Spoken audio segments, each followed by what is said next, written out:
अस्सलाम वालेकुम, क्या हाल है आप लोगों के। मैं उस्मान ज़फ़राचा। हमें इस्लाम के रिलेटेड बातें एक दूसरे से शेयर करते रहना चाहिए, चाहे हमें पता भी हो तब भी। और स्पेशली क़यामत की निशानियाँ तो ज़रूर शेयर करते रहना चाहिए, क्योंकि इससे ईमान ताज़ा होता है और अल्लाह की रज़ा के लिए काम करने का दिल करता है।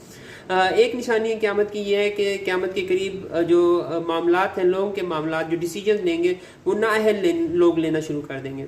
सही बुखारी की हदीस है, सही हदीस नंबर है 6496 6496। इसमें इसका मफहूम है कि जब इमानत ज़ाया की जाए तो क़यामत का इंतज़ार करना। तो किसी ने पूछा कि हुज़ूर सल्लल्लाहु अलैहि वसल्लम ये इमानत ज़ाया कैसे की जाएगी, तो हुज़ूर सल्लल्लाहु अलैहि वसल्लम ने फरमाया कि जब मामलात नाअहल लोगों के हाथों में चले जाएँ तो फिर क़यामत का इंतज़ार करना। तो ये एक बहुत बड़ी निशानी है। आप लोग देख सकते हैं कैसे मेरिट्स की धज्जियाँ उड़ाई जाती हैं कई जगहों पे, और अक्सर अथॉरिटी में वही लोग आ जाते हैं जो वाकई नाअहल होते हैं। अल्लाह ताला हम लोगों को बचा लें, हमारी मदद फरमाए दुनिया और आखिरत में इंशाअल्लाह। आमीन। जज़ाकुमुल्लाह खैर।